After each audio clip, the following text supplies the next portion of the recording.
What just happened between China and the United States could go down as one of the most decisive turning points in modern economic history. In a move that stunned Washington, Beijing issued a sweeping order. Every Chinese company must immediately halt all purchases of American-made chips.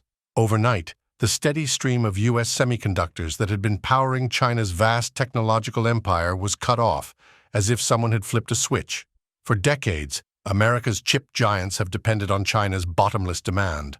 But with a single command, that dependence was turned into a weapon. Inside the U.S., the shock was immediate. Scott Bessent, once a celebrated financier and now serving as the Secretary of the Treasury, is said to be deeply alarmed. This wasn't the scenario Washington expected. If anything, they believed they had outsmarted Beijing. Donald Trump, confident in his strategy, thought he had engineered the perfect setup. By loosening restrictions, he allowed Nvidia to sell its brand-new H20 artificial intelligence chips to China. To Washington, it looked like a flawless plan. China would acquire the processors it needed. Nvidia and other U.S. firms would earn billions in revenue, and the Treasury would collect a handsome 15% cut from every deal. Trump saw it as effortless money, a neat package of profit, influence, and technological dominance wrapped with a bow. But Beijing refused to play along. Xi Jinping's government didn't just decline the offer, it flipped the table entirely. Chinese companies were instructed to cancel every order, not only from Nvidia, but also from AMD, striking two of America's largest chipmakers in one move. Then, to drive the point home, Beijing banned U.S. chips from all government-funded projects across the country. It was a declaration, bold and undeniable. China would no longer allow itself to be cornered, controlled, or used as leverage by Washington. This is not a question of whether the H20 is powerful enough or if American chips are still ahead of the curve. The battlefield here is not purely technical, it is political, economic, and symbolic. Beijing is demonstrating to the world that it refuses to be dependent on U.S. technology, that it will carve its own path, and that it can turn what Washington calls a victory into a very public defeat. And the consequences are severe. For decades, U.S. chipmakers have leaned on China as their most important market, generating billions in annual sales. That dependence has now become a crippling vulnerability. Without Chinese buyers, the future profits and global leadership of American semiconductor firms are hanging by a thread. Worse, this comes at a time when the United States is already straining under record levels of debt, battling persistent inflation, and struggling through deep political division. Losing its biggest customer now is like removing the foundation from an already fragile structure. It accelerates a collapse that was already underway. But this conflict is bigger than lost sales or shrinking profits. It represents a larger, more dangerous shift. What we are witnessing is a battle for control over the world's future technologies, the engines of power that will define military strength, economic dominance, and global influence for decades to come. Right now, Beijing appears calm, calculated, and confident in its strategy. Washington, on the other hand, looks reactive, desperate, and increasingly cornered by its own policies. The irony is bitter. Years of American attempts to limit China's rise have instead created the conditions for Beijing to break away entirely. The more Washington tried to tighten its grip, the more China invested in independence. And now, at the moment America thought it had China trapped, it finds itself facing an opponent that has slipped free and struck back. This is not just about chips, it's about who gets to write the rules of the next century. It's a struggle for sovereignty, for dominance, and for survival in the global order. And while Washington scrambles to respond, Beijing has already shown the world that it is not just a participant in this contest, it is a player rewriting the rules. For more than a decade, Washington believed it was holding all the cards in the battle for semiconductor supremacy. Republican or Democrat, the playbook never really changed. The mission was simple: keep China away from the world's most advanced chips. Every administration added new layers, tightening export rules, blocking sales of the most powerful processors, and cutting off the specialized machines needed to design and manufacture them. The strategy sounded flawless. If China couldn't touch the best semiconductors, its ambitions in artificial intelligence, quantum research, supercomputing, and advanced manufacturing would stall. America would maintain its technological dominance, while Beijing remained dependent on U.S. suppliers. On paper, it was checkmate. But while Washington was drafting sanctions, Beijing was quietly building. China poured tens of billions of dollars into its semiconductor sector, treating it as a matter of national survival. Industrial zones the size of entire cities were devoted solely to chip production. Universities massively expanded engineering programs, producing a new generation of highly trained specialists. Local governments handed out subsidies and financial support, nurturing startups working on chip design, lithography, and manufacturing equipment, fields that only a few years earlier seemed untouchable. Progress was uneven at first. Factories stumbled, designs failed, and supply chains broke. But the momentum never stopped. Year by year, China's capabilities improved. In some cases, a gap that experts in Washington said would take a decade to close was narrowed in just 4 or 5 years. These breakthroughs should have been flashing warning signs, but in the halls of power in Washington, the assumption remained China would always need American chips. The dependency, they believed, was permanent. Then came the Trump years, and with them, the fiercest escalation yet. The United States unleashed tariffs on Chinese goods, sweeping sanctions on its tech champions, and new restrictions that choked access to advanced semiconductors. The intention was clear: corner Beijing, cripple its high-tech industries, and force it to accept Washington's terms. U.S. leaders believed they had finally found the lever to halt China's rise. But Beijing's response shocked them. Instead of slowing down, China treated the sanctions as fuel. What was once a long-term ambition, building an independent chip industry, became a matter of urgency, a national mission. Entire supply chains were redesigned from the ground up. Companies that had once relied on imports were forced to innovate or die. The pressure didn't weaken China, it hardened it. Every barrier only deepened its resolve to break free. And it worked. China's investment in homegrown chip technology skyrocketed. Factories multiplied. Talent pipelines surged. Local alternatives to once unattainable American tools began to appear. What Washington thought would be a stranglehold became a catalyst for China's acceleration. Instead of suffocating, Beijing turned the blockade into momentum. Meanwhile, the costs of this strategy started coming home to America. The very companies Washington was counting on, Nvidia, Qualcomm, Intel, were bleeding billions. For decades, China had been their golden market, the source of huge profits. Now, cut off from their largest customer, revenues plunged. The pain that was supposed to cripple Beijing was instead hammering Silicon Valley. Washington suddenly realized it wasn't just punishing China, it was also gutting its own tech champions. That's when Donald Trump made his pivot. To patch the damage, Nvidia's new H20 chip was introduced. It was a specially designed processor, watered down just enough to comply with U.S. export restrictions, but still powerful enough to appeal to Chinese buyers. Trump sold it as a win-win. American companies get business, Washington collects billions in taxes, and Beijing is kept on a leash. To make it politically appealing, he slapped a 15% tax on every sale, calling it a victory for the U.S. economy. From Washington's perspective, it was supposed to be the perfect compromise. China would buy, U.S. firms would profit, and American policymakers could claim control. But Beijing had a different answer. Instead of playing along, Xi Jinping's government ordered Chinese companies to cancel their orders altogether, not just from Nvidia, but from AMD as well, two of America's most powerful chip makers, cut off in a single move. Then came the knockout punch, new regulations banning U.S. chips from every government-funded project in the country. The message was unmistakable. China would not be cornered, not be trapped, and not be used as a cash machine for Washington's strategies. What the United States saw as a clever victory had been turned, in full view of the world, into a crushing defeat. What Washington thought would be a victory turned into one of the boldest rejections in modern trade history. For American policymakers, the idea seemed flawless.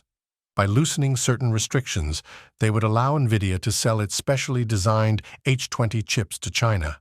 In theory, everyone would win. China would secure the processors it desperately needed. American corporations would regain their most valuable customer, and billions in new tax revenue would flow into the U.S. Treasury. But Beijing refused to play along. Instead of welcoming the deal, orders were ripped apart. A directive went out across China's tech industry: cancel every purchase of American-made chips, including Nvidia's H20. And the timing couldn't have been more devastating. By the time the cancellation orders went public, China had already rolled out its own high-performance artificial intelligence platforms, systems like DeepSeek, that proved something Washington had long hoped wasn't true. China no longer needed to wait for American hardware to advance. It could move forward on its own. The debut of DeepSeek sent tremors through the global industry. For years, the assumption had been that only Western platforms running on American silicon could lead the frontier of AI. But China's launch demonstrated that a domestically developed system could compete at the same level. It wasn't just a product, it was a message. The age of dependency was over. And let's not forget the reality of Nvidia's H20. It wasn't a full-powered chip. It was a deliberately downgraded model, stripped of capabilities to fit Washington's export control rules. From Beijing's perspective, this wasn't partnership. It was humiliation. Pay more for weaker technology, and on top of that, allow Washington to skim off a tax from every deal? That didn't look like trade. It looked like dependence, enforced by a toll booth. So Beijing made its choice, and made it loudly. By halting American chip imports and turning the decision into a public display of confidence, China sent two powerful signals. To Washington, Chinese companies will no longer build their future on American processors. To the rest of the world, China is ready to chart its own path, powered by its own technology. This moment cannot be dismissed as a single lost deal or a symbolic gesture. It represents a deep shift in the balance of power. For the United States, it is a warning that its strategy of restrictions and sanctions has reached its limits. For China, it is proof that years of pouring billions into research, industry, and talent have finally borne fruit. And the consequences go far beyond the semiconductor sector. America's dependence on China in technology is not small, it is foundational. This isn't just about one export market or a fraction of revenue. It's about one of the largest consumer bases, industrial ecosystems, and manufacturing hubs on the planet. Losing that isn't a bruise, it's a fracture. Take Apple, the crown jewel of American tech. For years, China has been both one of its biggest markets and its essential production base. In 2023 alone, nearly 19% of Apple's global revenue, about $15 billion, came from Greater China. That number represents more than just iPhones sold in Beijing or Shanghai. It includes the massive ecosystem of suppliers, factories, and logistics networks that keep Apple's global launches on schedule. If Beijing decides to tighten restrictions, Apple suffers a double blow, shrinking sales and snarled production. The risk isn't hypothetical, the scale is already visible in the numbers, and Apple is not alone. Across Silicon Valley, American corporations are discovering that their success is entangled with China's choices. Nvidia's profits depend on Chinese demand. Qualcomm's chip sales lean heavily on Chinese buyers. Even Intel, long considered a backbone of American computing, cannot ignore the scale of China's market. When Beijing shuts its doors, balance sheets tremble in California and New York. The irony is bitter. For years, Washington believed that restricting access would trap Beijing in a permanent state of dependence.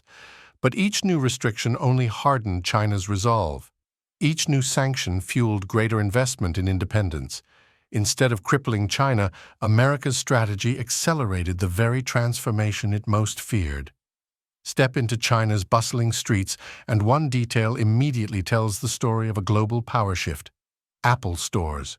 More of them here than anywhere else outside the United States.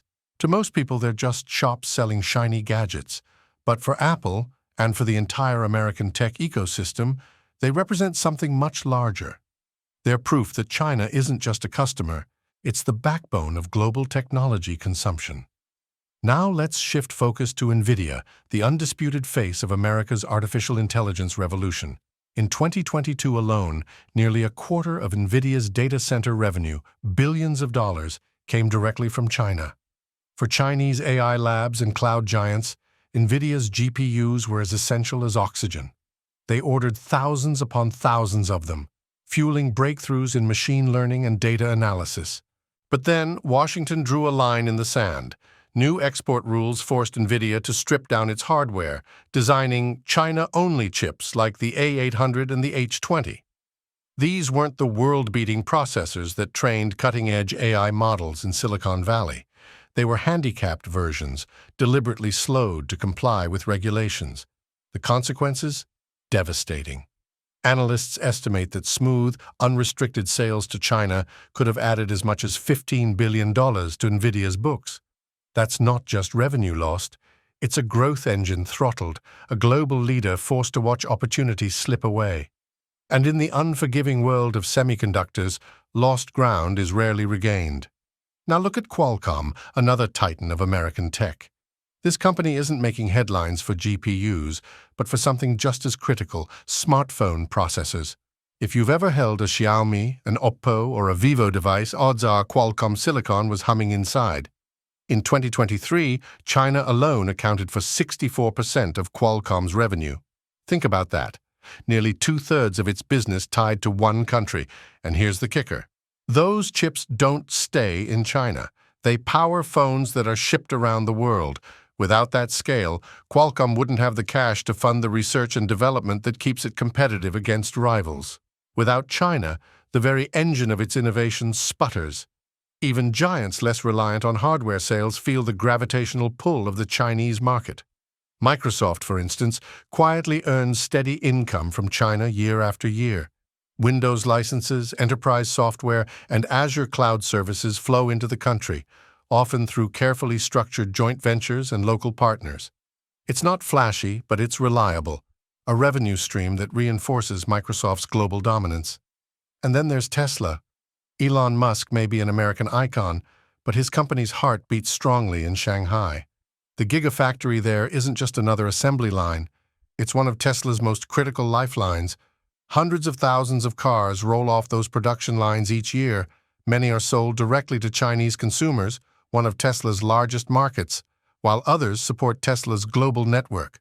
Strip away that hub, and Tesla's supply chain becomes tangled, its delivery schedules compromised, its dominance challenged. So what ties Apple, Nvidia, Qualcomm, Microsoft, and Tesla together? Scale. That's the secret ingredient. China is not just another big market. It's the only place on Earth that combines hundreds of millions of middle-class consumers with rising purchasing power, massive state-driven infrastructure projects, and corporate buyers willing to place orders at mind-bending scales.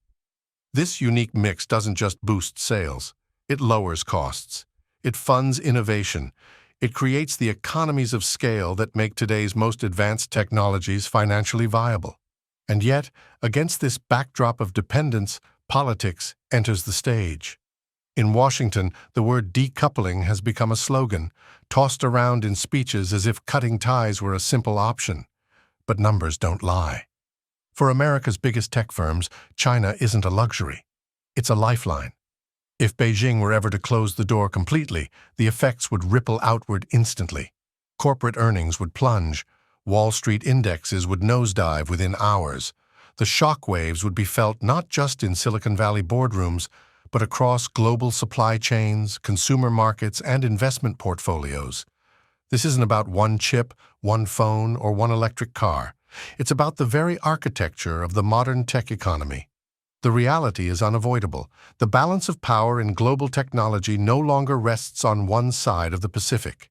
It is shared, contested, and interdependent. And as long as scale rules the game, China will remain at the center of it. The future of Silicon Valley doesn't just depend on innovation. It depends on whether America can navigate its uneasy, indispensable relationship with the very market it's trying to contain. Scott Bessant's story isn't one you can skim past. He isn't just another billionaire banker playing with Wall Street numbers. He's a man who made his fortune reading the pulse of the world economy and betting big on it. A man who transformed from hedge fund legend to political insider and now sits in one of the most powerful chairs in America as the U.S. Treasury Secretary. And at this very moment, he's staring down a storm that could rewrite the balance of global technology. The chip war with China. Here's where things get fascinating. Unlike Washington's hawks, who love the sound of a tough line against Beijing, Bessant sees something most politicians don't: the price tag. He knows exactly what's on the line. Every chip order canceled in China isn't just a small dent. It's billions of dollars slipping away from America's crown jewels: Nvidia, Qualcomm, Intel. These are not just companies. They're the engines of U.S. innovation, the lifeline of Silicon Valley, and the backbone of America's claim to technological supremacy. Yet with every shipment blocked, with every contract torn up, their revenue vanishes. For a Treasury secretary sworn to keep America's financial system steady, this isn't just another policy debate, it's a ticking bomb. Insiders whisper that Besant is already working behind the curtain, searching for ways to soften the blow. Maybe that means reopening channels with Beijing. Maybe it means carving out loopholes. But here's the brutal reality. Once trust is broken in global supply chains, it doesn't return with a handshake. Chinese firms now know how fragile their reliance on U.S. technology really was. And even if a temporary deal is struck, the message has sunk in. Betting their future on American chips is a risk they can no longer afford. That's why this clash is bigger than one contract, one company, or even one industry. It's a structural shift in the world's technological order. Chips are not just tiny pieces of silicon, they are the invisible engines behind everything. Your smartphone, your Tesla, your hospital MRI machine, your cloud servers, even the guidance systems in advanced weapons. If Beijing succeeds in making its entire digital ecosystem run without U.S. chips, America loses more than sales. It loses leverage, influence, control, the very things that made Washington the epicenter of global innovation. And the ripple effects don't stop at China. The rest of the world is watching. If Beijing can replace U.S. chips without losing performance, why shouldn't others diversify too? From Europe to Southeast Asia, countries are hungry for independence from Washington's grip. Every step they take toward Chinese suppliers gives Beijing more power, more money, more momentum. Meanwhile, America's grip on the tech throne loosens. One cancelled order, one lost market, one innovation at a time. For Besant, the stakes couldn't be higher. He isn't just managing an economic portfolio, he's standing at the fault line of a global shift where finance, technology, and geopolitics collide. If he miscalculates, it won't just be Wall Street numbers that tumble. It could be America's place as the world's technological superpower. For nearly half a century, America's supremacy in semiconductors has been the invisible engine driving its global dominance. These chips, the size of a fingernail yet capable of powering empires, have been the backbone of everything from Silicon Valley's tech boom to the Pentagon's defense strategies. They symbolized control, innovation, and above all, leverage. But now, Beijing has stepped onto the stage with a move so bold it feels less like policy and more like a declaration. The era of U.S. monopoly is over. What was once an unshakable foundation is suddenly trembling, and the shockwaves are being felt across every corner of the American economy. Factories from Detroit to Texas, once promised a renaissance of production, are instead confronting shortages, inflated costs, and painful delays. The smooth arteries of global trade have clogged into bureaucratic nightmares. Shipments stuck at ports, essential components trapped in limbo, prices climbing with no ceiling in sight. On the factory floor, the consequences are immediate and brutal. Assembly lines stall, orders vanish, machines fall silent. The dream of reclaiming America's industrial crown is dissolving into a grim reality where survival, not growth, is the goal.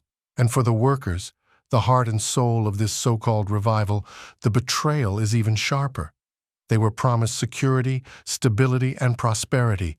Instead, they are staring at cut wages, reduced hours, and the hollow echo of once bustling factories. Families who believed they were stepping into a brighter future now struggle to keep their footing in the dark. But this storm is bigger than a trade dispute between two superpowers. The fallout is global. America's allies, long tied to Washington through economic trust and military alliances, are now rethinking their loyalties. Tariffs, sanctions, and unpredictable policies have turned what were once friendships into fragile arrangements. In Europe, in Asia, even in the Pacific, governments are asking a dangerous question. Is the United States still a reliable partner? The unsettling answer is that many no longer believe it is, and that doubt is giving birth to a new order. Quietly, nations are weaving together alternative systems, regional trade blocs, digital payment networks, supply chains that bypass U.S. oversight. One by one, these structures are forming the skeleton of a world where America doesn't set the rules. A world where Washington's word is no longer law, but just another opinion at the table. That's the existential threat, not just the rising prices or delayed shipments.